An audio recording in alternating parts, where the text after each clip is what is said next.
So you two are the devs of Godsworn. Real quickly, I'm Tatsu, and I'm the lead dev on Sanctuary, and I'll be interviewing you guys.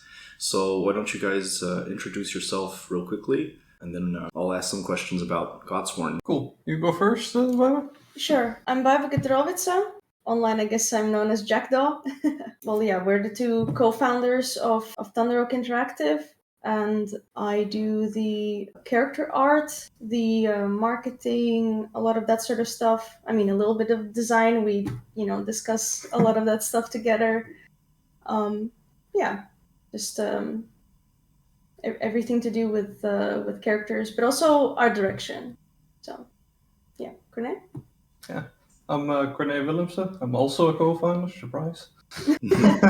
I'm more of a generalist, what they call in the industry. I do a bunch of programming, modeling, various design things, a bit of everything. Not much characters, though. But the other things needed to create a game, pretty much.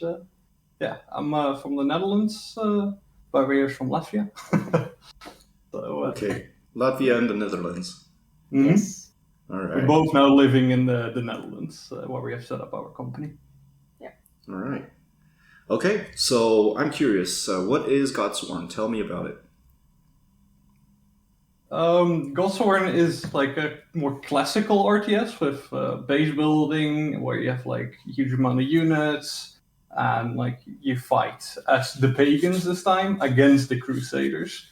And you have like mythical creatures, you have divine beings, you play as a divine being, and you use like god powers to rain in like meteorites, or like call in like tears of ember from the goddess Saula, or like make it rain to heal your units, or like call shadows from to life so they can fight for you. Like, it's more fantasy version of the mythos. Yeah. This mixes a lot more inspirations than I initially thought. Initially, I was like, oh, it's going to have some kind of a Warcraft inspiration and stuff. And now I'm thinking, oh, it has some, you could say, Age of Mythology inspiration, or was it Black and White that had the concept of, you control a god that's messing with his people, more or less. Mm-hmm. But in this case, you're trying to guide them to victory, a mix of a god and a king. Yeah, in a way. You have like your worshippers, which are your villagers if you compare it to like Age of Empires, but you don't per se directly control your villagers. You tell them, go build a building, and they go build a building for you, rather than like having to click all of them and send them over. Right. Yeah, that's. Combat units is different. We still do the typical RTS. We actually move armies around. Okay. So it's a bit of a blend in a way. I quite like it. I find it interesting. Cool. All right. So tell me about your full. What's your full goal for Godsworn? What's the scope for Godsworn? So our plan for at least going into early access was, I believe, 4 or 5 different heroes. So those are either gods or divine beings. And so each one of those is like like a hero unit, but it gives you a lot of different abilities and changes the gameplay style of the faction. And yeah, there's 2 factions, the Baltic and the Order. And our plan is to have a co-op campaign, and the co-op campaign will focus on the pagan side, on the Baltic side. For early access, we hope to at least have a couple of missions there to give us sort of a taste of it. But the campaign is a bigger task, which we hope to complete for the final release, because it's a lot of story and a lot of things have to come together and make sense, and voice acting as well is going to be currently we're focusing mainly on the custom game, just setting up a basic game just to get that all fleshed out. We already have quite some maps running, and we're already playing quite a lot with friends just to get like everything playing pretty cool and satisfying. But yeah, the early access will have mostly custom games and campaign, and then for the final release, we're looking to include a lot more content primarily. All that something is like all that is something that I really can sympathize with. Like the campaign is a lot more budget, a lot more work. So yeah, I understand that. Like yeah, I guess my question was more like, what would you guys have the scope for now with the current setup? And I with the implication being that maybe in the future things go well, sales, you never know, there's more money that could come from what X or Y, and then things get bigger. So I kind of want to know, like, maybe what's the two different versions of Godsworn, maybe like the one that you're planning for right now, and if things go super well, what will it be like? Yeah, currently we have planned the entire game to be finishable with the two of us. So everything is planned for and should be doable. And if we look at the planning, everything is going pretty much as expected. But yeah, if we can get more resources, it could become bigger, But we're currently planning for the realistic approach, trying to make sure the game does get done. And we have enough finances for that, luckily. Yeah. So yeah, if it becomes bigger, then we can always add more stuff. But we'll only see that when that becomes realistic. Yeah, absolutely. I understand. So yeah, so how far along are you guys right now? I guess I kind of already have a nugget of an answer there, but maybe you guys can go a bit more into detail there. Well, technically, looking at our planning, it's a third way through. So essentially, we have another third towards early access and another towards release. Yeah, you can pretty much play the entire game with all the features in at the moment. We have proper matches and everything already going on, so you can play the heroes, cast all their skills, and yeah, some of the units, they are still stick figures, kind of like blockout models, so that always looks a bit odd. So that makes it a bit more tricky to show things like trailers at the moment. But it all functions pretty well already, and like we're mainly tweaking a lot of balance actually at the moment, and like changing skills here and there of like, oh, this skill could be a lot more fun. Oh, let's replace it with something that is really cool, rather than having just a stat increase. Just have something that is like just cool to see, like shadows coming in and just destroying your enemy, or like all these bigger powers.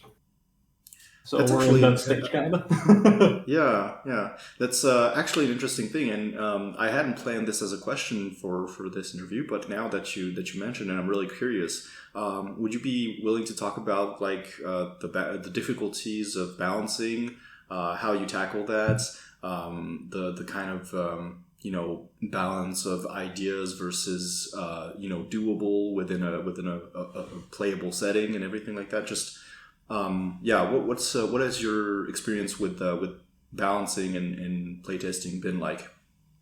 Oh, that's a really broad question, but sorry, I'll try to answer.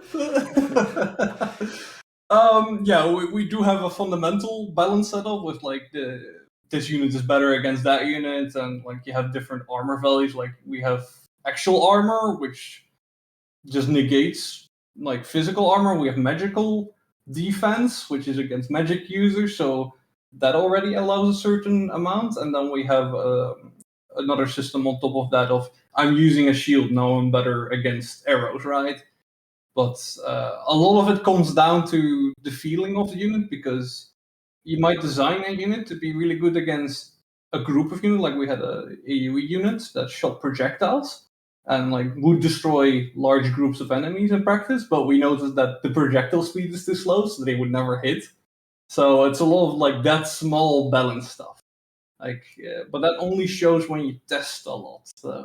Like on paper, something might look balanced, but in practice, it might not be balanced at all. So it's a lot of playtesting we're doing. We're also with some more experienced friends, we're playing the game and getting absolutely stomped in my own game. So that is funny to see. It is like that often. Yeah. Yeah, I had a good example actually recently. A friend of ours, he was in the championship of Red Alert 3, I believe, and he picked up the game for the first time, and he just found out a way to turn all his workers and all his units into wolves and completely harass my economy and just destroy me. And I was Wait a second, we didn't plan for that. We didn't do that. Did we code this? But that does show like these meta suddenly evolving in there, and then you can actually see how you want to adjust that. Of like, do you want to allow for this gameplay style, or do you want to push it a bit in? Like, it's a very dynamic process. I feel. We also do have to say we're not going as hard on like things like esports. We're more going for like your typical comp stomp. Like that is our main focus. To be a little bit more of a, not per se casual RTS, but like a bit easier to get into. Yeah, and we're also trying out the game with different experience levels of players. So, you know, we had the Red Alert champion, then we have people who sort of understand RTS a little bit, and then we have people trying it who haven't played RTS before at all. And we try and see if they understand the game from the get-go. And if they don't, then we consider that to be our fault, and we try and fix that so that it's very easy for new players to try it out. But that's also part of the balancing, right? Because you need to make sure that for example, playing against AI feels good for them as well. So yeah. That's where difficulty levels and such come in. Yeah. Actually, that leads me into another question. Like, what do you find to be the thing that you have to lean on or work on when you get some feedback like that? Like, oh, like these comp stomp players are being confused by the game. They don't like understand it, and you said, okay, we have to take that onto take that feedback on, and what kind of things does that mean you have to change in the game? Do you have examples of things that you've had to change recently? Was it the UI? Was it you were talking about balance as well? Mm-hmm. Often the thing is just the tooltips, funnily enough. Yeah. A lot of players hover over tooltips, and we have like temporary text there, and then they might understand it, or it's even bigger stuff. We haven't run into those anymore lately, but like we used to have the mechanic that villagers were consumed when you made a combat unit. But that led to players locking themselves in, and especially for newer players, that was a really rough mechanic, because it just meant that they got stuck at one point. Like they were at the housing cap and they wouldn't get more people and they wouldn't know what to do. So we started going away from those mechanics. Similar ones is like food upkeep for units. We used to have that, but like newer players don't really realize that having all the units can be a bad thing for your strategy. So we started going away from a lot of those mechanics to make it simpler. So you can just play the game and not have to worry about like these negative feedback loops a lot. So that is some of the bigger examples that we started taking into a different direction over time. But currently it's a lot of I can't find this button or this tooltip is not clear enough. Right. So it's fix.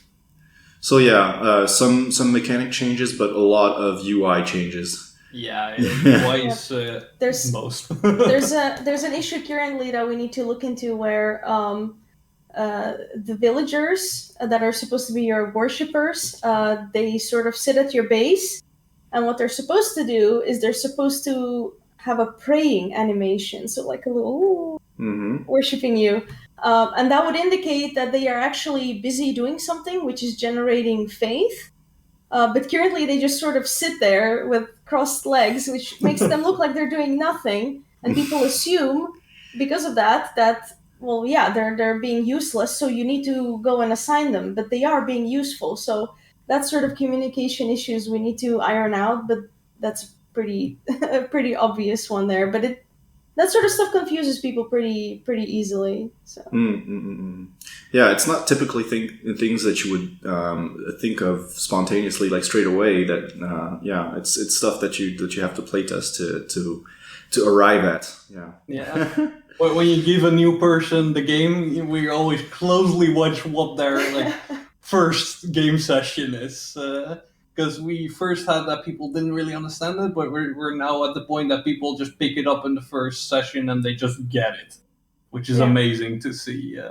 Yeah, and we don't tell them almost anything really, except don't press the buttons that are currently broken and will explode the game. So we just say, okay, just do what you think you have to do, and we'll just silently observe you and write down notes of what you don't understand or whatever, and we'll work from there. All right. While we're on the topic, quick question: are you guys looking for more playtesters?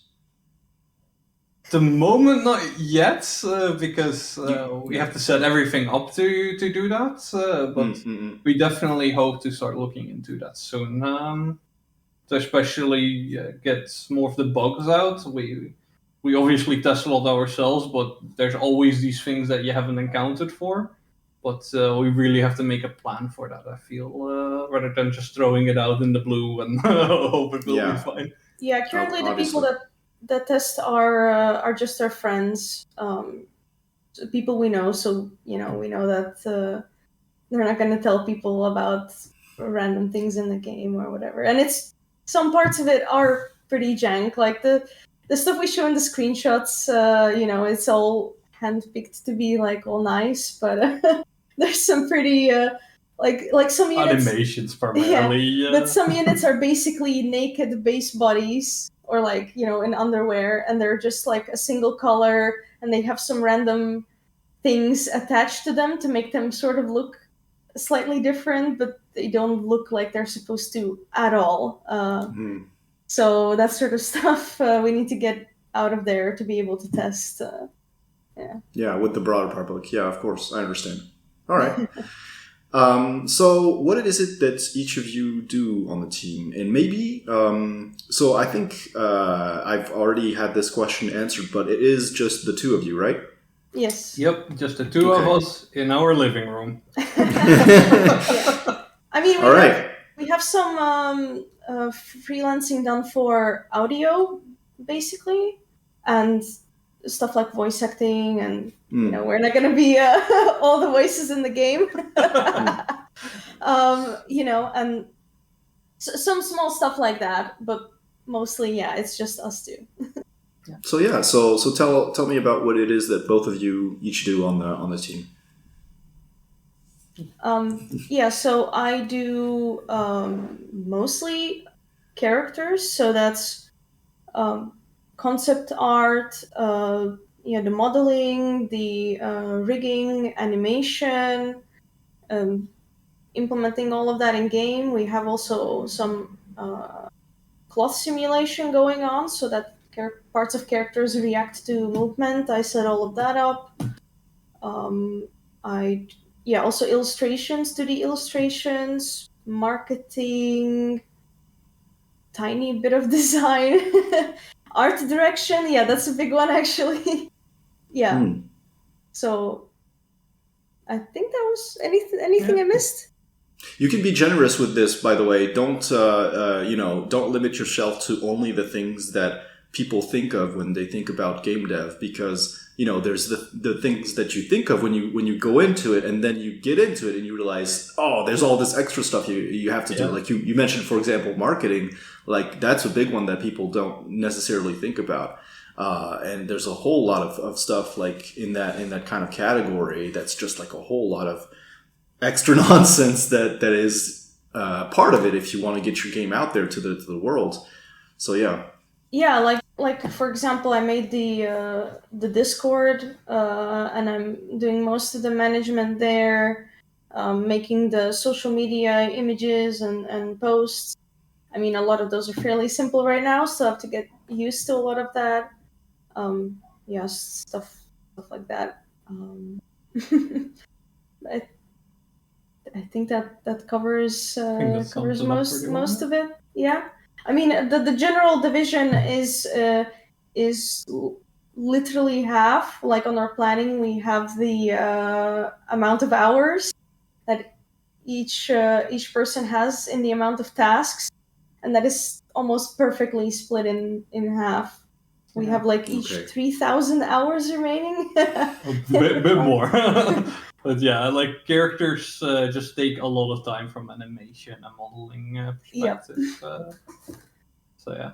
Yeah, I primarily do code design and environment art. Those are my main responsibilities, at least. So yeah, I do have a friend of mine helping out sometimes with some codes, like getting some tips on how to set something up. Thank you, Koen. He's the guy from Global Configuration and RNCs. He's the main programmer there. So he helps me out as I am not a main programmer by profession. Right. Having to learn all of this was difficult, especially Is that like network recent? programming. Is that recent? Have you started learning recently?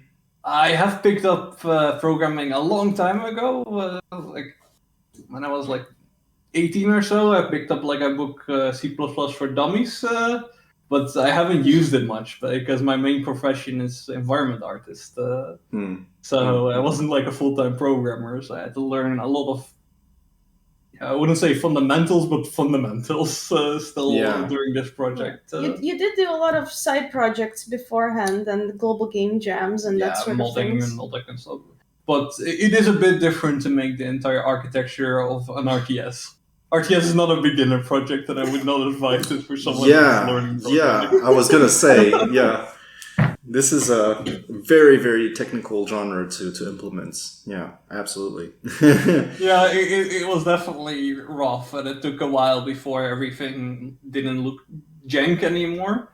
Because, like, obviously, when you start, the pathfinding feels off, and we did like many iterations on the pathfinding, so it actually feels good. And like, the units move slowly, and they don't like walk into each other, because like that is one of the very common things you always see that quite irritates me when units stand in each other. So we try to like make sure they, stand apart and like don't move into each other and such things. So yeah, that required quite some iterations to get right. So yeah, but we're getting there. All right.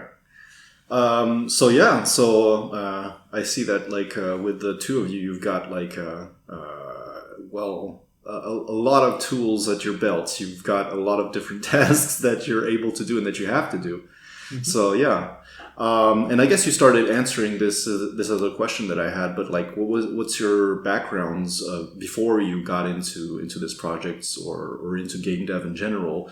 What did you do before? Oh, that's quite a list. Official work, we both worked at Triumph Studios for a while on like the Planetfall game, which was pretty cool. And we left like 2 years now, or 2 years ago. And before that, we went to IGAT, it's a school, university, and we both came from there. I did the indie background, which is a bit of everything. So and then a whole lot of modding projects on the side. So it sounds like you were dead set on game development, like throughout your studies and I have my grandma quoting me that from 4 years old I wanted to make board games at that point, but also video games. My dad showed me one of the first editors, and like I believe it's Age of Empires 1 or something. So I started playing around with that, and then you get like things like the Age of Mythology engine, Warcraft 3 engine, or editors, they're not really engines. You basically go from there, right? And then you pick up like your first 3D software and like figure out how to code, and Unreal is a thing, and Unity is a thing, and it evolves all. Yeah. What games did you mod? What games did I mod? Warcraft primarily, Age of Empires, Gates of Hell recently, actually. A lot of the Paradox games. I'm quite into the Paradox games, so the E4s and such. So yeah, a bit of everything, really. Yeah, and then we ended up working for Paradox, so that was kind of funny. That was funny. Yeah. Wow. Like I personally moved to the Netherlands from Latvia mainly because there was I wanted to do studies into game development and just do that. And there wasn't much of that going on at the Latvia, at least at the time, especially studying. And I looked around, and there were all kinds of study programs, and I decided to do the Netherlands one. And yeah, that's why I came here and have been here since. And yeah, we basically with schooling and then working at Triumph Studios on Planetfall and stuff. That was basically for both of us the path we took. Wow.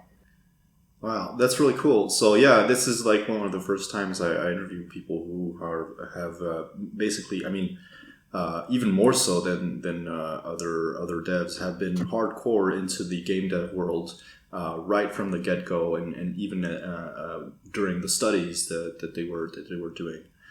So yeah, that's very interesting. Very interesting. And yeah, I imagine that it must have taken a hell of a lot of motivation to stick through all of that. Yeah. But we got there. Yeah. Game development in the end is also a bit about having discipline of just, you need to get through some of the more annoying tasks, and sometimes stuff doesn't work out, but just sometimes need to power through it. Mm-hmm. And that's just the rough reality of game development. Yeah. But I think especially the working at Triumph, I think that gave each of us a lot of those different tools in our tool bag, because there were a lot of different disciplines we would do there. Not as much as we do now, of course, but Triumph was a very, very good learning experience. Yeah, and they taught us also to work fast. Because at Triumph, they, in the game development industry, often people are encouraged to crunch, but instead Triumph was like, no crunch, just work faster and faster and faster and work faster, but go home on time. So It sounds awfully similar, but I guess there's a technical difference. Of course, but you don't do any amount of crunch, but you become very, very, very efficient in what you do. You learn where to cut the right corners. So it's I think that was a really good way to learn. Definitely, yeah. Yeah, they basically force you to learn through, I guess, trial and error to work smart, not hard. I guess, or a bit of both. But like, you really want to, if there's a simpler way to do it that doesn't involve reinventing the wheel and stuff like that, Exactly. Yeah. Yep. Okay. That's a lot of things have been done before, so you can just look at how people did it and how you can do it faster, and then you get there. All right. So that was a very fulfilling answer for me. Thank you. What would you say motivates you to do this project, and how did you arrive into this project? You can kind of choose which question you prefer there. So yeah, I'll let either one of you start. I think a part of this project idea arose from my ethnic background. So from Latvia, the Baltic area has a lot of mythology that has, I think, pretty much never been explored in popular media outside of, the Baltics themselves. There's, all your Egyptian and Nordic myths and Greek and all that stuff, but that one hasn't been explored at all. So I thought it would be interesting to have some of that come into the spotlight, and just, cool to see that on a personal level. And then for Cornet, he wanted to make an RTS. And then we sort of started to merge that together, and it was actually when we were in Latvia in a Baltic mythology park that we started talking about this stuff. It's like, oh, that could be an amazing unit in like an RTS. It's like, You have all this cool history about like these invasions of like the Crusaders and everything. Combine that, and we add like these gods and everything in it, and like you start forming like this entire game idea basically. And that basically evolved. Yeah, and we kept thinking about this project while we were working at Triumph. We kept like thinking, oh, it would be nice to work on our own thing, but I think we weren't ready yet. But then after, I think it was 5 years of working at Triumph, we felt like it was time. Yeah, that was also during the Corona, so that sort of helped move that whole thing forward. But we had the idea for quite a while. Yeah, a lot of life-changing changes during the coronavirus period. It has its negatives and its benefits. Yeah. No, but that's great. And that's a lot of experience. 5 years is a lot. Yeah. All right. So, what would your advice be to someone who's aspiring to become a game developer? Oh, that's very broad because it depends on what you want to achieve. I would say start small. I think one of the mistakes I at least have made countless of times is I make the scope too big. I'm even at fault in this one for making the scope slightly too big. But just try small and just try going for a vertical slice quickly. Just try to actually get a bit of that flavor of what you want to achieve. It depends, obviously, if you want to go just programming or just art. But if you want to just be a game developer, I would just say make small games and make them quickly to a level of polish. And just don't focus on like a really big thing, just make a really small thing and make it really nice. That's where you learn a lot of the important skills. Yeah, I think don't get tunnel visioned. Yeah, I think game jams are really good for that sort of experience. I think we've done, more than 10 game way jams, more than 10 actually each, and that just helps you get that sort of experience of how to just get something done and not to get too bogged down into details, because that can really be a thing where you try and focus on this one tiny thing and getting that done, but the rest of your game isn't there. So yeah, game jams are great. Yeah, they help against the problem of getting demoralized. When you first get into stuff like programming, it's like there's like a tsunami coming at you and you have no idea where to even start. But like if you can start like in a game jam, someone can give you a hand if there's another programmer and teach you some of the basics. So that really helps. Like join communities, I would say, that can help you learning the basics, if possible. If you were to recommend certain communities to find members to join you or assist you, what communities would you recommend? Specifically for where people could go, or for? Well, for asking your questions, gaining a bit of experience, and finding people to join you, or finding people that you can join on their projects. Well, yeah, like we mentioned previously, the Global Game Jams is a very good one if you're complete like beginner. Otherwise, like I would say, just check out some of the Unity tutorials. They're actually pretty good to start with. Community-wise, that's always a bit of a tricky one. That's really a hit or a miss, I find. Yeah, communities are a bit of a difficult question to answer.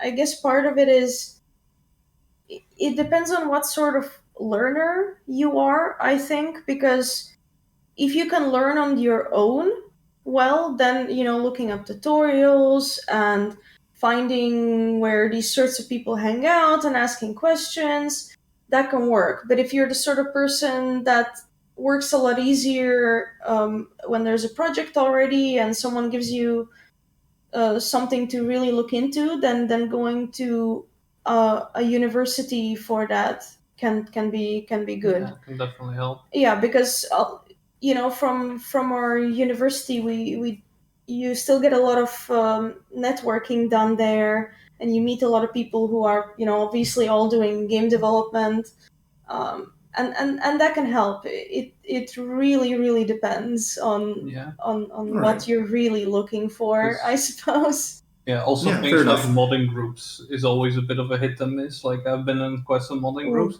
and they might teach you the wrong things Spicy. actually. So you have to be quite careful with that sometimes. Like, Right. schools are if you want to get very serious about it, I would recommend a school. Okay. All right, and where can we find your game? Where can we find info about your game? If there's any socials that you want to plug and everything, just shout it all out right now. Steam, mainly on Steam. You Yeah, can find it on the Godsworn. Yeah, wishlist on Steam. We have, of course, a website. There's actually some extra info there that most people haven't actually found, which is for the press. Some just extra feature descriptions and stuff like that. Discord. We have an official Discord server where people can join and ask us questions. Because we haven't shown that much, people can feel free to come and try and pry it out of us. Yeah, you can also get secret development shots there. We show a lot more things there. Very So, join us on the Discord, and you can see a lot more, I would say. Also, see whenever playtests come up. Yeah. Well, then I'll have the links to all three, to the Steam, to the webpage, and to the Discord in the description of this video. Mm-hmm. All right. Cool. That would be cool. Well, I guess that's it for today. I wanna keep it short, but this has been great, really informative, and I want to thank you so much for coming out. And is there anything else that you guys want to spread out into the world? Ooh. Have fun. I think that is just one of the main things with game development. Just make sure it's fun, and don't get like too hung up about the small things. Just actually enjoy what you're doing. Yeah, at the end of the day, we're making silly little toys, and it's not worth your health or mental state for that. So keep it fun. Don't overstress yourself. Yeah, that sort of thing. Mm-hmm. Have fun is a philosophy that I strive to live by every day. So absolutely, that's a good recommendation. All right. Well, thank you so much, and maybe see you around again on this YouTube channel. But thank you so much for coming on, and this Godsworn, everyone. Yeah, thank you for interviewing us. No problem. Yeah. All right. See ya.